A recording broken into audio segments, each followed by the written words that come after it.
Hey everyone, thanks so much for joining me today. I'm super excited to be here. One of the questions I get asked all the time when I talk about community building is how to do it with limited resources. I think no matter what stage we're at some point we run into the situation where we're asked to do more with less.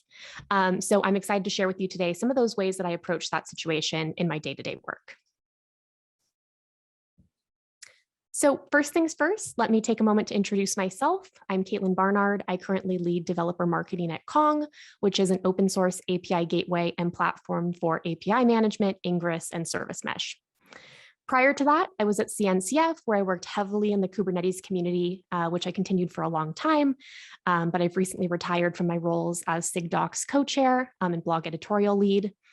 I'm also currently one of the CNCF Marketing Committee co-chairs, where I help other companies get involved with the cloud native community and also help them understand how to drive value for their businesses through that as well. So today I'm going to be walking you through how I approach scaling community programs when I first join a new organization. Oftentimes this is either as a team of one or with limited resources until I can prove the value of these programs. So today we're going to cover how to build your community from the ground up as a team of one. We'll also talk about what happens to programs that you might be inheriting if your company isn't starting from scratch. We'll also talk about how to leverage your community as an extension of your team, where to focus your efforts depending on your community size and resources, and how to communicate value to expand your team and resources. So feel free to drop questions in the Q&A tab throughout. I will do my best to multitask and answer questions as we go along just to get you a timely answer, but there will be plenty of time for Q&A at the end as well. All right, so let's start off with building your strategy and where to focus as a team of one. So anytime I go into a new organization, I like to sit down with the key stakeholders and talk about what their priorities are. Sometimes this happens in the interview process, sometimes this happens in the first 30 days of the role, but it's a good opportunity to figure out what their expectations are and where you might need to do some expectation management. For example, do they want to focus on community growth? Do they want to focus on download growth? Maybe awareness around the project, et cetera. And do you have the ability to measure those things? It's also important here to make sure you're measuring impact versus output. I see a lot of stakeholders who say things like, we want to have 100,000 Twitter followers or 20 blog posts a month. But at the end of the day, what value is that driving for you? Output isn't necessarily correlated to impact in the way that you think. So it's important to focus on those downstream impacts of what exactly did those programs do to drive business value. So an example of this, let's say you generated 20 blog posts a month. Well, how much organic traffic did your website receive from those posts? Did you need to do all 20 of those to make that happen? Or could you have been just as successful with 10 high quality SEO optimized pieces? And then are those the right things to be measuring? So make sure to validate these against what you're seeing in your initial research with the community. No two communities are going to behave exactly the same. So you really can't take the exact same strategy that's worked elsewhere and try to make it work in a totally different setting. You need to figure out how this new community thinks, acts, what they care about, and inform your strategy from that. And yes, a lot of times this does come with going back to the stakeholders and realigning on expectations. So next, once you have your goals, you're going to want to figure out your playbook. So essentially, this is your what programs you're going to focus on to achieve these goals. And there's two things that I oftentimes see happen here. The first is that stakeholders want to see everything prioritized and wondering why, X isn't on your plan. And we simply can't do everything. Usually the simplest solution I find here is clearly mapping programs back to those goals. So for example, let's say stakeholders or leadership are coming to you saying like, okay, this program is a priority, but you see that it's not mapping to a goal, then it is not a priority. The second piece here is having realistic expectations of what you have time to do. So leadership is always probably going to have unrealistic expectations of what you have time to do. But I think a lot of times we also have unrealistic expectations of ourselves because we want to do a good job. We want to make all of this, magically happen as well. So a great way to start here is to time box your commitments when you're putting together your plan. It can really be any time period that makes sense for you or your organization. At Kong, we do a lot of 30, 60, 90-day plans. You can also do a 12 to 36 month plan if you're in more of a long-term leadership role. But this really helps stakeholders to see what is happening, when it's happening, and have more realistic expectations of what you can get done in a certain amount of time. It also is a really great collaboration tool because if they think a certain program is a priority and see that you can't get to it until maybe a year from now, you can talk about why and what would need to happen to get that prioritized sooner. Or maybe that starts a conversation where it doesn't make sense to prioritize that sooner. Either way, it's a really great tool to have a discussion to be on the same page. This is also where you can discuss your must-haves versus nice-to-haves. So what are the programs you absolutely need to have to hit your goals for the next year? And then what are the programs that would be a nice-to-have for the community, but could maybe wait a little bit longer if you don't have the resources to make it happen right away? I personally am a chronic overcommitter here. I like to make everything happen. I've also been in a lot of organizations where hitting 70% of your goal is considered a success. But what I'm personally moving now to in my planning is I like to be about 70 to 80% committed for the quarter.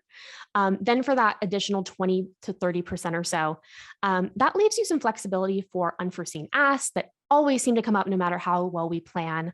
Or if I get lucky and that doesn't happen, I can fill that extra time with one of those nice to have programs or move something up that was planned for the following quarter. So here, this is an oversimplified example of a 30, 60, 90-day plan that I've done so that you can see what it looks like in action.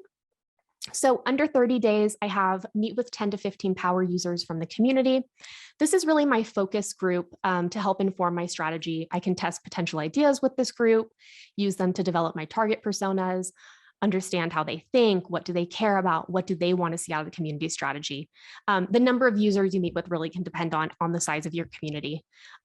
This is just an example here. The second is playbook creation. I touched on this a little bit, but this is where I focus on determining if the goals are correct and aligned to current programs. I'll assess the success of current programs that I may have inherited and identify any gaps. And then also I'll meet with individuals on marketing, the product teams, the engineering teams to get kind of some historical context for this role in programs and identify my key subject matter experts going forward. Then I always like to throw in some quick wins. This is really about what is the lowest hanging fruit where I can put some key pieces in place to help me execute on long-term goals. So for example, this could be things like, is there a newsletter sign up? Do you have the tracking capabilities in place that you're going to need? Is the user journey mapped out? Maybe there are some sponsored events coming up where we can kind of test the waters out at, things like that. For 60 days, here I have to build out the content engine. Content is one of the best opportunities to drive awareness by building up your SEO. So I like to start on this as early as possible. Here's where I'll identify really the topics that my organization is the expert on and where there's a gap in educational resources out there on those topics. Where can we really help folks out by creating content and test out a few blog posts here. It's also a great place to test out a variety of promotion and syndication channels to kind of quickly identify or eliminate opportunities. This could be things like writing an article for a third-party site like DZone, doing an analysis of your social channels to see where your community is hanging out and engaging with your content, stuff like that. And then also building and streamlining the editorial process with those key contributors and subject matter experts. I like to make sure it's a really smooth process for everyone involved from the beginning so that people want to keep participating. The worst thing that could happen is, I scare off an internal engineer from writing for me by creating this negative experience for their first blog post. So it's really important to me to get this right from the start. For advocacy, we're going to talk about ambassador and contributor programs in a minute, but I've focused on these fairly early on since I've inherited these programs. If you're starting these programs from scratch, you might want to wait until a little later on because of how resource intensive these are, but we will get into that in a bit. And then site merchandising, I don't know if this is what everyone calls it, but it is what I call it. This is essentially ensuring that GitHub, your website, any other entry point that users have to the product reflects that ideal user journey, and that all of your content's easy to find, categorized appropriately, and drives towards the action that we want. It's really hard to get further into one of these strategies, and then you realize you just haven't created or mapped out what you want your ideal user journey to be, and users are just not ending up where you want them. Then at 90 days, developer enablement. So this is all about building out our initial enablement components, such as getting started content, developer onboarding, developer newsletters, really everything we need to help developers onboard successfully and get help throughout their journey.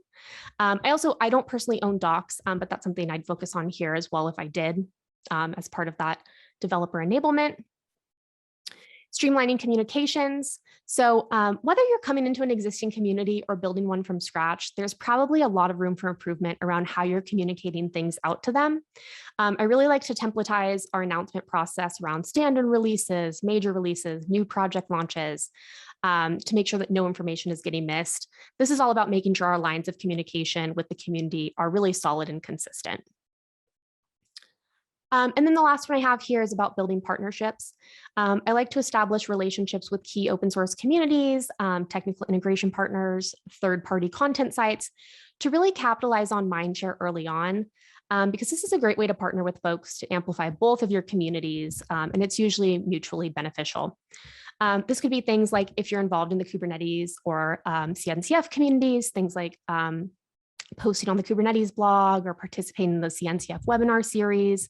It could be things like building technical integrations with communities that have overlap with yours, sponsored tutorials, contributed articles, stuff like that. Okay. So now that I've shown an example of how I've done in the past, let's talk about how to decide where to focus your efforts. If you're joining an already established organization, you may be inheriting some existing programs. So with that, I like to do a deep dive here on what's working, what's not working, does it map to those goals we set? It's really important to make sure we don't just keep things going for the sake of it checking a box. It needs to be driving real value for the business and the community. I will say, I think the one exception here is where maybe it's, actively driving value for the community, but doesn't maybe map to one of your goals. It's still probably okay to keep supporting here if it's driving that community value. So second, for new programs, I like to prioritize based off of low effort, high impact, or high effort, high impact initiatives. Low effort is obviously great because we can do a bunch of those and drive a lot of value. But the high effort programs, I kind of touched on that with the ambassador program, those still might be worthwhile and, for the most case are worthwhile spending your time on if they're going to be high impact. This does go back to being realistic about your time and time boxing your plan to decide how many of these you can really focus on. Then at the end of the day, you're going to have some tough conversations about where you can/can't focus your time. We can't do everything, which you'll notice is a consistent theme throughout this entire presentation. But I do find that having strong documentation around my strategy is really helpful going into those conversations because it provides that visual element for everyone to get on the same page and discuss where we want to focus.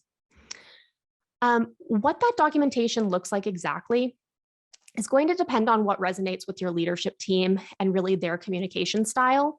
But I want to share an example of how we recently did this at Kong.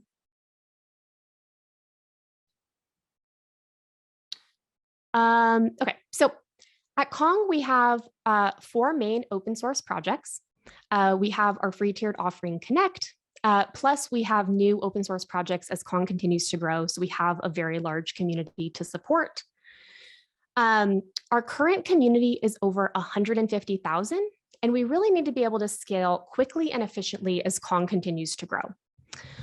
One of our biggest struggles is we have 9+ individual programs that we need to have replicated across every single project, and it can take time for us to build all of those programs anytime we release a new open source project. So we came up with this concept of the community enablement platform. This is essentially a scalable system of programs that every free tiered offering has at Kong. For mature projects, all of those programs are 100% supported by the developer marketing and developer relations teams. For new projects, this really gives us a list of where we can sit down and make decisions on which programs are most important to have for a new project, and then build a plan towards how we'll eventually ramp up all 9. Also, as we develop and test new projects, we've created a templatized version of each program so that we can easily ramp up these programs for new projects. And when I'm talking about programs, these are things like user calls, meetups, contributor programs, etc. We have this live on our internal platform Confluence so that there's full transparency into our community programs and how folks can take advantage of them. The platform itself consists of that overview of, we kind of call them current project services. So all of those programs that are available to all of our open source projects. We have that overview and playbook for each of those programs. We have a community dashboard. So this is all about providing transparency in the metrics for anyone to see the size of our community and really where they're hanging out. And then internal community hubs. So this is a detailed overview of community programs and metrics for each individual project. So if you're only interested in, let's say, Kong Gateway or Kuma Service Mesh, you can dive into that project specifically to see all about that community. So like I said, this is all about providing a holistic view into our overall community strategy across projects. And it helps improve our reporting so that all of our Kongers can access data and metrics around our community as well.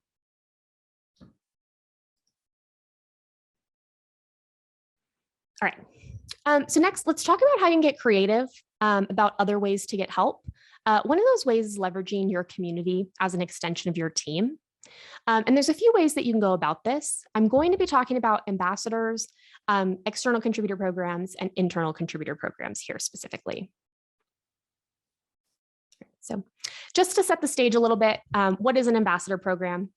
So ambassadors are frequent users or contributors of an open source project that help evangelize the project by sharing their expertise and passion through speaking, blogging, forum discussion, and other forms of community engagement. Ambassador programs provide guidance and resources to help facilitate ambassador participation in the community. So it essentially creates the structure so that an ambassador can focus on doing the advocacy work that they enjoy. And ambassadors can be a really great extension of your team because if you do a really good job here with incentives and program management, you should be giving them an opportunity to do something they enjoy by making it really easy on them and helping to amplify their work.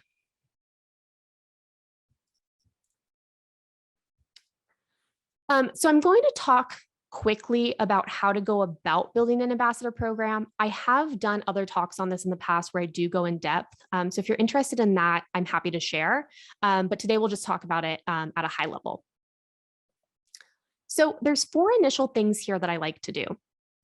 The first is to reach out to people in your contributor pipeline or existing users, because not only are they your potential ambassadors, but you can find out what they would want from an ambassador program and help build around that. So I'll use an example for CNCF. We started with people who were already doing these things on their own and established in the community. So for example, already hosting Kubernetes meetups and then built the program around that. For Kong, we started with our most active contributors and users of the project and built around them. This is also a really great way to determine how ready your community is for an ambassador program. If you have a really large and engaged community, they may be ready for this right off the bat. But if you have a community that's still in its early growth stages, you might want to hold off on this until you've nurtured them a little longer and establish more of those programs around awareness and engagement. Because like I've said, ambassador programs can be incredibly resource intensive, and they just may not be successful if your community isn't ready for it yet. The second is to do your research. What other communities exist in the space? What's working? What isn't working? How can you differentiate? A lot of people are part of multiple communities. So you really don't want to have the exact same replica of a program someone's already in, but you also don't need to completely reinvent the wheel when there's so many other programs out there as well. And then third is establishing the value for being part of the community. What value are you providing that those other programs don't? This isn't the ambassador's full-time job, which is really important to remember. So it's really important to clearly communicate what exactly it is that they're getting out of it. And then fourth, figure out how you're going to promote your program and get new ambassadors into it. Really, my best advice for this is to reach out to people directly, not just those GitHub contributors you know, but we reach out to users who have written blog posts on us. We reach out to folks we meet at conferences. People really always like to feel special and invited. And it doesn't hurt to ask, because if they say no, it might provide some really useful feedback on how you can make your program more compelling. If your goal is to use ambassadors as an extension of your community team, the key here is really to establish the value for being part of your community, because this can definitely come off as trying to get people to do work for free, and that's absolutely not what these are about. But there should be clear requirements of what is expected of an ambassador. So for example, it might be that you need to complete one activity a quarter. That activity could be something like submitting an abstract to an industry event, speaking on an industry event, writing a blog post, recording a video, hosting a meetup. There's a variety of things that an individual ambassador is going to be interested in. So these activities can take a lot of different forms, but the important part is that the expectation is they must complete one per quarter. But then there also should be clear expectations for what they get in return. So some examples of this could be quarterly writing and speaking workshops to help them build their skills, a first look at beta access to upcoming product features, VIP access to conferences, maybe free access to workshops and certification, if that's something that you offer, spending time with your executives and engineers if they might be interested in that, maybe joining a private Slack channel that's just for them. And then, of course, there are always swag and monetary incentives as well. All right. So next, let's dive into contributor programs.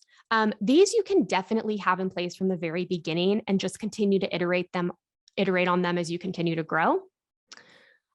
So I'm going to talk about both external and internal programs. This slide is going to focus on external programs first. So for external programs, I like to have a combination of incentives for both code and non-code contributions. So for code contributions, this is things like what do they get if they submit a PR? And we do things like contributor shirts, where if your PR is accepted, you're eligible to receive a contributor shirt, and we do a custom design each year. Contributor perks, we do things like discounted access to Kong Summit, which is our yearly conference. We do special events for contributors at the summit itself. We do a first look at new features. Really anything that has exclusive access, our contributors and our ambassadors get it first. Contributor spotlight, so we always highlight our contributors and ambassadors in our newsletters and blog posts. And then a clear path to take on a larger role. So if this person's continuing to contribute, what does it look like for them to take on more responsibility? For example, is there a path for them to become a maintainer for the project? Or maybe helping them understand what becoming an ambassador looks like. This is all about that personal and professional development component, and how you can give people a clear roadmap to take on more responsibility and be recognized for it. Non-code contributions are things like writing a blog post, speaking at an event, hosting a meetup, things we talked about in that ambassador capacity as well, but maybe these are folks that don't want to take on the full responsibility of being an ambassador yet, or maybe they're still ramping up in the community.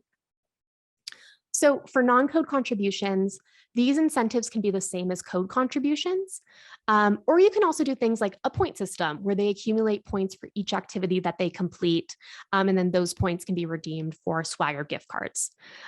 Since there's more of a variety of activities that they can do here, they'll get rewarded for pretty much any capacity in which they contribute. So I kind of like that point system and variety of like swag and gift cards there as well.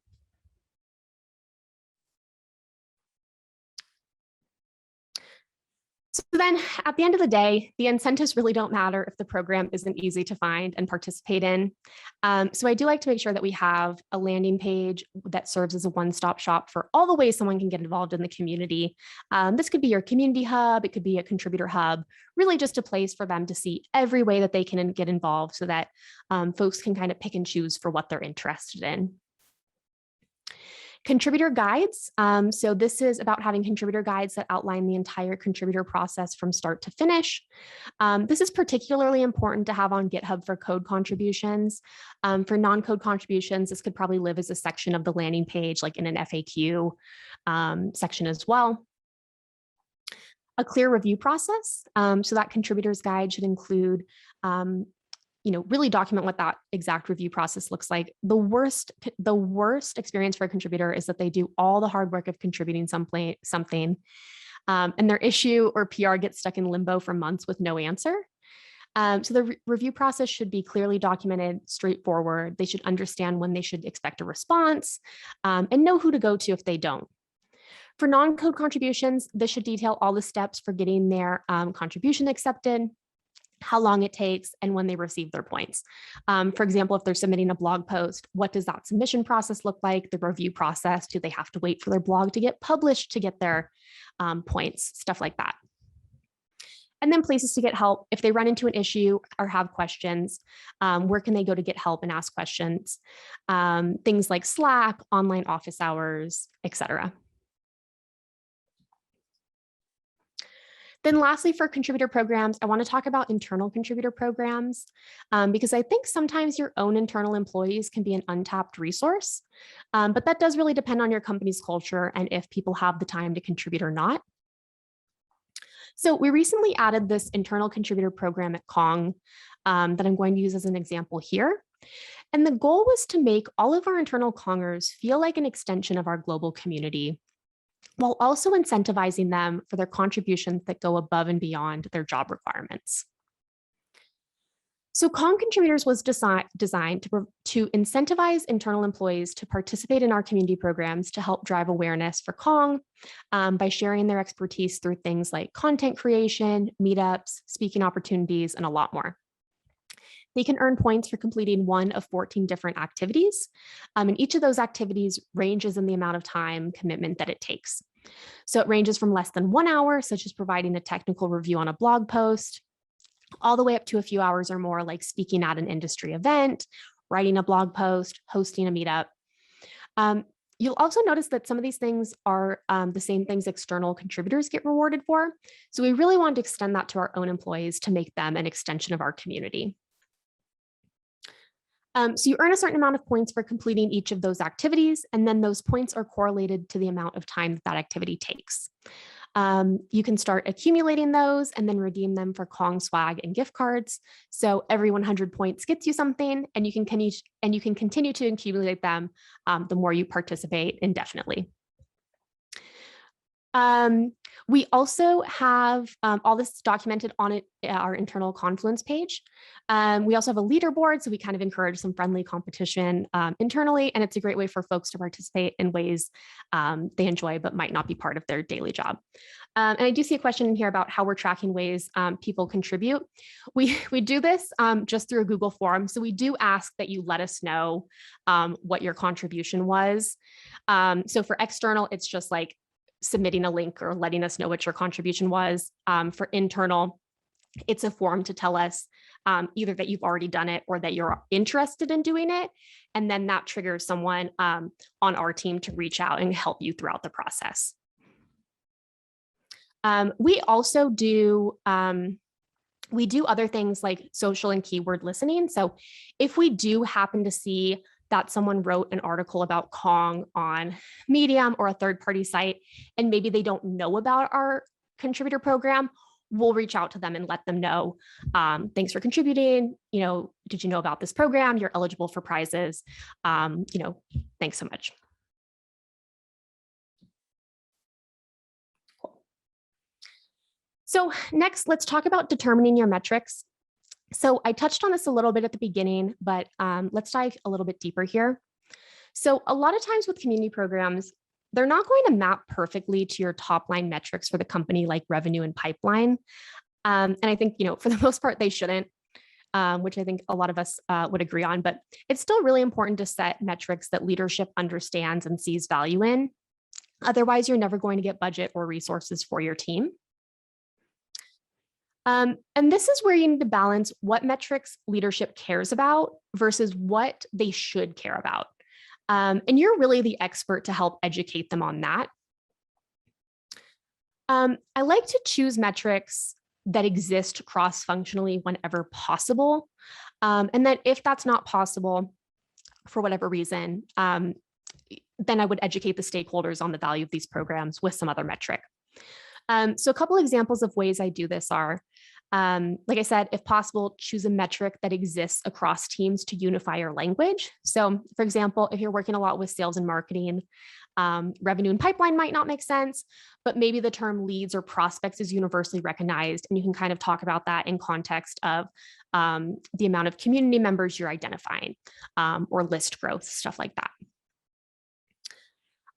If that universal metric does not exist or doesn't make sense for your community, you'll have to educate leadership on the community terminology you want to use. I like to provide a couple different measurement options here and then align on maybe one or two max. This really keeps things streamlined so leadership can focus on those high level successes without getting bogged down in too many of the specifics. So, but you're going to want to know those program specifics for your own optimization. So determining those program specific metrics you'll track personally to provide more detailed view of your own community efforts. So I have a couple examples down here. A top level metric could be around community size and community growth, organic traffic growth, downloads, signups. These are really great ways to gauge both awareness around your community as well as engagement and adoption. Then for program specific metrics, you might want to know the size of each community channel. Are they growing? Should you keep investing? Are there any that really aren't growing and maybe don't make sense to continue supporting? For organic traffic, you'll want to understand the individual piece of content, how that's performing, what topics are working and you should do more of, what topics don't work and you should invest less in. Really, at the end of the day, you want to make sure you're choosing metrics that make it really obvious that they should invest in your team because of how much value you're driving. And while community shouldn't necessarily be thought of as a revenue generating function, one of the things I do like to do here sometimes is that if you are in a heavily revenue focused organization, it is nice to sometimes be able to track the downstream impacts of your programs on revenue, if that is something you can see, because it's always helpful to just be able to pull out that additional data point in budget conversations. And a lot of times this does come with getting good at managing up. One of my biggest pieces of advice is to become really comfortable with advocating the value of your role, but in a way that you can educate and provide the right level of detail for at the leadership level to help them understand. At the end of the day, we all share the common goal of trying to help the business, and no one is the better expert of how community does that than you. But your execs probably don't have time to walk through your whole strategy. So make sure you know what your elevator pitch is going to be around this.